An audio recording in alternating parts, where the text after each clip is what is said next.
اور میں دعوت اختتام کے لیے جناب حضرت علامہ مولانا پیر حافظ صاحبزادہ حافظ محمد صالح قادری صاحب سے گزارش کروں گا کہ وہ آئیں اور خطاب سنا کر ہمارے دلوں کو منور فرمائیں۔ ان کے آنے سے قبل زوردار نعرہ لگائیں، نعرہ تکبیر، نعرہ رسالت، نعرہ حیدری، علماء اہل سنت جناب صاحبزادہ پیر حافظ محمد صالح قادری۔ الحمد للہ الذی زین النبیین بحبیبہ المصطفیٰ ومن علی المؤمنین بنبیہ المجتبی۔ الصلاة والسلام علی سیدنا و مولانا محمد خیر البراء وعلی آلہ و اصحابہ المتعدبین بالتقوی۔ اما بعد، اعوذ باللہ السمیع العلیم من الشیطان الرجیم، بسم اللہ الرحمن الرحیم۔ والعصر ان الانسان لفی خسر الا الذین آمنوا وعملوا الصالحات وتواصوا بالحق وتواصوا بالصبر۔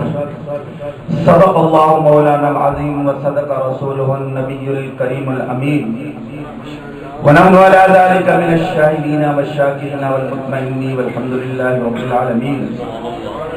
اللهم نبّر قلوبنا بالقرآن وزين أخلاقنا بالقرآن وأدخلنا الجنة بالقرآن ونجنا من النار بالقرآن۔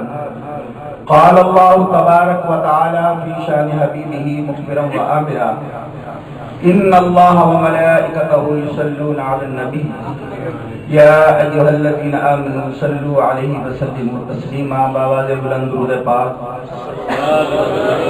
الصلاة والسلام عليك يا سيدي يا رسول الله وعلى آلك وأصحابك يا سيدي يا حبيب الله۔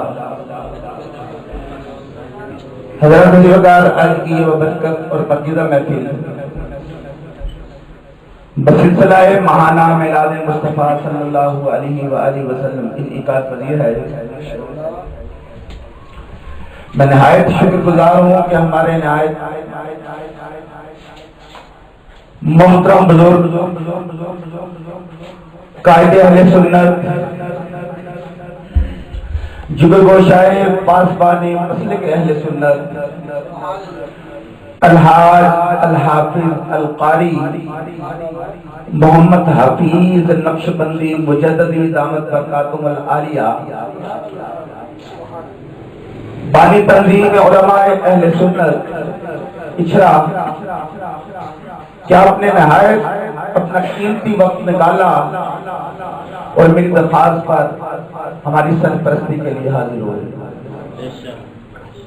اور آپ کے ساتھ سرمایہ اہل سنت حضرت علامہ قاری غلام شبیر قادری دامت برکاتہم العالیہ اب تشریف رکھتے ہیں، اور خطیب ذیشان حضرت علامہ جناب محترم و مکرم وٹو صاحب کا خطاب بہت ہی دل پذیر تھا۔ ان کے بعد کچھ کہنے کی ضرورت تو نہیں ہے، صرف حصول برکت کے لیے کہ آپ نے شروع میں جو اصحاب رسول کی باتیں کی، میں اسی کو گفتگو کو تھوڑا سا آگے لے کے چلنے کی کوشش کروں گا، اور دلی دعا ہے اللہ رب العزت سب کی حاضری کو قبول منظور فرمائے، اور ساتھ ہی ساتھ میرے شیخ کامل، میرے دادا حضور پیر طریقت رہبر شریعت ابو العلا حضرت پیر مفتی محمد عبداللہ قادری اشرفی رضوی رحمت اللہ تعالی علیہ، اور قبلہ واجد گرامی عالمی مبلغ اسلام شیخ الحدیث و تفسیر حضرت پیر مفتی محمد صدر قادری رحمت اللہ تعالی علیہ، آپ کا فیضان کا قیامت جاری و ساری رہے۔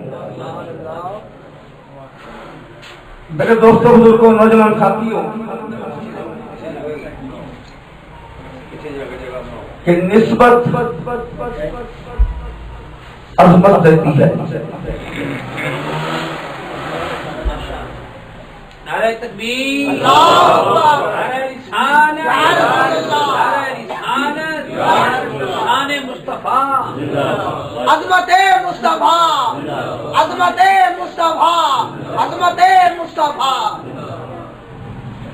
کہ نسبت عظمت دیتی ہے. یہ ہمارا اسلامی تصور ہے. قرآن حکیم کے مطالعے سے پتہ چلتا ہے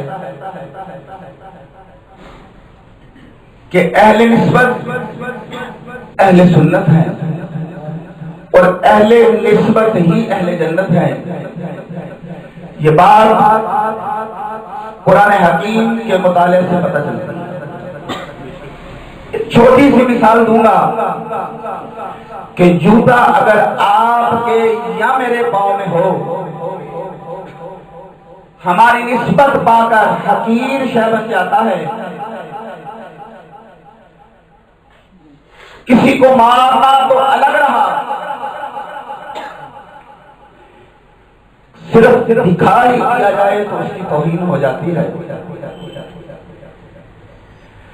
جوتا اگر آپ کے یا میرے پاؤں میں ہو، ہماری نسبت پا کر حقیر شے بن جاتا ہے.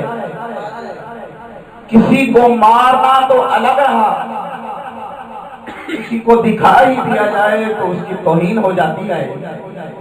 لیکن جوتا اگر پیغمبر کے قدموں میں چلا جائے تو قرآن بتاتا ہے فرشتے ادب سے سر پر اٹھا کر چلتے ہیں. سورہ بقرہ میں تابوت سکینہ کا ذکر ہے. ایک تابوت تھا جس میں نبی کے نالین ہے. جو مرضی تفسیر اٹھا لیں، قرآن بتاتا ہے، اللہ رب العزت قرآن میں ارشاد فرماتا ہے تحملہ الملائکہ، کہ فرشتے ادب سے سر پر اٹھا کر چلتے ہیں. جب ہم کہتے ہیں نا اصحاب رسول، تو سنگی بیلی تو سب کے ہیں، لیکن یہ کس کی نسبت ہے کہ اس نے آل کو ہر آل سے بلند کر دیا، ہر صحبت والے سے بلند کر دیا. جب ہم کہتے ہیں کہ آل رسول، آل تو سب کے گھر میں ہے، لیکن یہ کس کی آل ہے کہ اس نے آل کو ہر آل سے بلند کر دیا.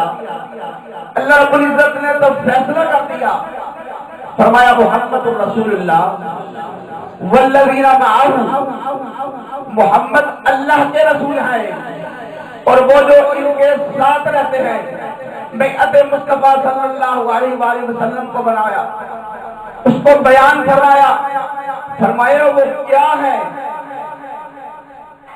وہ شیخ القرآن تھے، وہ شیخ الحدیث تھے، وہ محدث تھے، وہ عارف تھے، وہ سب کچھ تھے.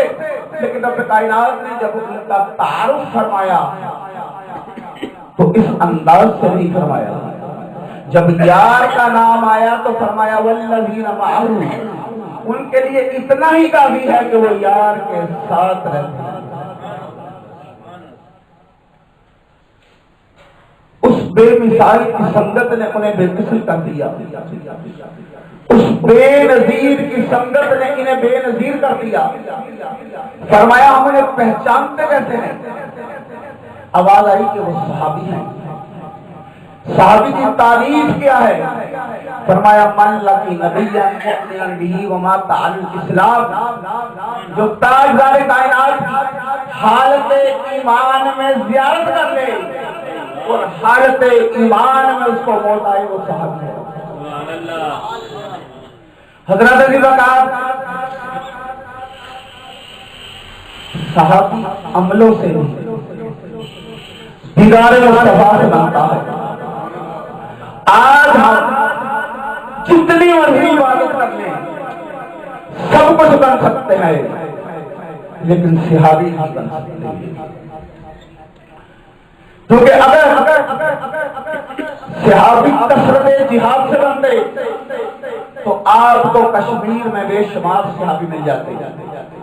اگر صحابی کثرت تبلیغ سے بنتے تو آپ کو رائمنڈ میں بے شمار صحابی مل جاتے. اگر صحابی کثرت طواف سے بنتے تو آپ کو مکہ کے ہر گھر میں صحابی مل جاتے. اللہ رب العزت کی آواز آ رہی ہے، اگر نادان خود کو پہچان، صحابی عبادت خدا سے نہیں دیدار مصطفیٰ سے مانگتا ہے۔ نعرہ تکبیر، نعرہ رسالت، نعرہ حیدری، نعرہ غوثیہ، حضرت سیدی داتا گنج دار، ساری عمر کے سجدے، عمر بھر کی ریاضتیں ہمیں وہ مقام نہیں دلا سکتی جو دیدار مصطفیٰ عطا فرماتا ہے۔ جب میں نے اس نقطے کو سوچا تو ایک اور نقطہ میری سمجھ میں آیا کہ صحابی اتنے ممتاز کیوں ہے؟ کیونکہ وہ چہرہ رسول کو تکتے رہتے ہیں، وہ چہرہ رسول کی زیارت کرتے رہتے ہیں۔ اور ایک اور بات بڑا قابل غور نقطہ کہ جب ہم اپنے سامنے والے کو دیکھتے ہیں نا تو اس کا عکس، اس کی تصویر ہماری آنکھوں میں آ جاتی ہے، اور ہمیں دیکھنے والے کا عکس، ہماری تصویر اس کی آنکھوں میں چلی جاتی ہے۔ تو فرمایا ان جیسا کون ہے جن کی پتلیوں میں مصطفیٰ رہتے ہیں اور مصطفیٰ کی پتلیوں میں وہ رہتے ہیں۔ حضرت ابی بکر امام حجر ابن مکی رحمت اللہ تعالی علیہ آپ لکھتے ہیں کہ امام الانبیاء کا مثال ہو گیا۔ ایک شخص دور دراز سے آقا علیہ الصلوۃ والسلام کی زیارت کے لیے آ رہا تھا، ابھی اس نے تاجدار انبیاء کی زیارت نہیں کی تھی۔ جب مدینے پہنچا تو مدینہ اجڑا ہوا نظر آیا، ہر گھر ویران۔ ایک شخص ملا، اس سے پوچھا مدینے کی یہ حالت؟ اس شخص کی چیخ نکل گئی، کہنے لگا جس یار کو دیکھ کے جیتے تھے نا وہ یار چلا گیا۔ وہ شخص کہنے لگا میں تو انہی کی زیارت کے لیے آیا تھا، لیکن افسوس میرا مقدر۔ وہ شخص بھی رونے لگا۔ اس نے کہا اجنبی ہم تو لٹ گئے، 3 دن ہوئے امام الانبیاء کا مثال ہو گیا، آج جسد نبوت لحد میں اتارا جائے گا، جاؤ فوراً مسجد نبی کی طرف، ہو سکتا ہے تیرا کام بن جائے۔ حضرت ابی بکر اس کا مقدر دیکھیے، جسد نبوت لحد میں اتارا جا چکا، پائے مبارک کی طرف سینے رکھی جا چکی، مولا کائنات نے اس کو دیکھ لیا، فرمایا اجنبی ہے، راستہ بناؤ۔ اسے کبھی حضور کی مجلس میں نہیں دیکھا، فرمایا آؤ اجنبی، چہرہ رسول کی زیارت کر لو۔ وہ شخص ایک لمحے کے لیے تاجدار انبیاء کی قبر پر جھکا، صرف ایک جھلک چہرہ رسول کی دیکھی، ہر محدث نے اسے صحابی لکھ دیا۔ حضور غوث پاک رضی اللہ تعالیٰ عنہ آپ فرماتے ہیں لوگوں تمہیں کیا معلوم صحابی کا مقام کیا ہے، صحابی کی عظمت کیا ہے؟ آپ فرماتے ہیں کہ میں راستے میں بیٹھ جاؤں اور حضرت امیر معاویہ رضی اللہ تعالی عنہ آپ گھوڑے پر سے گزرے اور آپ کے گھوڑوں کے سموں سے اڑنے والی مٹی مجھ پر پڑ جائے تو میرے جنتی ہونے کے لیے یہی کافی ہے۔ یہ کون فرما رہا ہے وقت کا اوس، جن کے سامنے اور کسی کی کیا حیثیت، اور جن کے در کے ٹکڑے کھائے بنا کوئی ولی نہیں بنتا۔ اور اگر کوئی ولی بغداد شریف جائے اور آپ کے مزار اقدس پر حاضری نہ دے، اس کی ولایت سلب کر لی جاتی ہے۔ وہ سے بات فرما رہے ہیں کہ لوگوں اگر میں راستے میں بیٹھ جاؤں اور حضرت امیر معاویہ رضی اللہ تعالیٰ عنہ آپ گھوڑے پر سے گزرے اور آپ کے گھوڑے کے سموں سے اڑنے والی مٹی میرے اوپر پڑ جائے تو میری نجات کے لیے یہی کافی ہے۔ حضرت امام اعظم رضی اللہ تعالی عنہ کے شاگرد کیونکہ بٹو صاحب نے بڑے پیارے انداز میں صحابہ کے موضوع کو بلند فرمایا، تو میں نے کہا اسی حوالے سے دو چار نکات پیش کر دوں۔ حضرت امام اعظم رضی اللہ تعالی عنہ کے شاگرد حضرت عبداللہ ابن مبارک رضی اللہ تعالی عنہ، جنہیں امیر المؤمنین فی الحدیث کہا جاتا ہے، حضرت امام اعظم رضی اللہ تعالی عنہ کے شاگرد حضرت عبداللہ ابن مبارک رضی اللہ تعالی عنہ، جنہیں امیر المؤمنین فی الحدیث کہا جاتا ہے، آپ کی بارگاہ میں سوال پیش ہوا۔ کسی نے عرض کیا کہ حضور، حضرت امیر معاویہ رضی اللہ تعالی عنہ کا مقام زیادہ ہے یا حضرت اویس کرنی رضی اللہ تعالی عنہ کا مقام زیادہ ہے؟ آپ جلال میں آ گئے، فرمانے لگے کہ تو صحابی کو غیر صحابی سے تشبیہ دے رہا ہے، تو صحابی کو غیر صحابی سے کمپیئر کر رہا ہے، تو صحابی کے مقام کو غیر صحابی سے کمپیئر کر رہا ہے۔ آپ فرماتے ہیں غبار دخلا فی انفیہ خیر من اویس، کہ حضرت امیر معاویہ رضی اللہ تعالیٰ عنہ آپ سواری پر سے گزرے اور آپ کے سموں، آپ فرماتے ہیں کہ حضرت امیر معاویہ رضی اللہ تعالیٰ عنہ جہاد پر نکلے اور آپ کے گھوڑے کے سموں سے اڑنے والی مٹی آپ کی سواری کے ناک میں جائے، وہ مٹی بھی حضرت اویس کرنی رضی اللہ تعالیٰ عنہ سے بہتر ہے، ان سے افضل ہے۔ فرمایا گیا کیوں؟ وہ فرماتے ہیں کہ رب کائنات نے فرمایا والعادیات ضبحا فالموریات قدحا، اے میرے محبوب، اے میرے حبیب، جو تیرے ساتھ جہاد پر نکلتے ہیں ان کی سواریوں کے سموں سے اڑنے والی مٹی کی بھی مجھے قسم۔ فرمایا میرے محبوب، جو تیرے ساتھ جہاد پر نکلتے ہیں مجھے ان کی سواریوں کے سموں سے اڑنے والی مٹی کی بھی قسم۔ حضرت ذوالفقار تاجدار کائنات کے صحابہ کی شان ہے، اور جنہیں منتخب کر لیا ہو اور جنہیں چن لیا گیا ہو ان کا مقام کیا ہوگا؟ تاجدار کائنات فرماتے ہیں وَاخْتَارَنِي، اللہ رب العزت نے مجھے ساری کائنات میں سے چن لیا، وَاخْتَارَ لِي أَصْحَابًا، اور باقی جو کائنات رہ گئی تھی اس میں سے میرے صحابی چن لیے گئے۔ تو یہ صحابہ کا چناؤ کس نے کیا؟ بولے تو صحیح، اللہ رب العزت نے کیا، یہ کوئی عام بندے نے نہیں کیا۔ صحابہ کا چناؤ کس نے کیا؟ اللہ رب العزت نے کیا۔ تاجدار کائنات نے فرمایا وَاخْتَارَ لِي أَرْبَعَةً، فرمایا پھر چنے ہوں میں سے میرے لیے 4 یار چن لیے گئے۔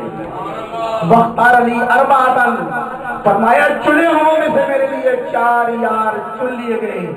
فَجَعَلِي مِنْهُمْ وُزَرَاءَ وَأَنصَارًا، ان میں سے کچھ میرے وزیر بنا دیے، کچھ میرے مددگار بنا دیے۔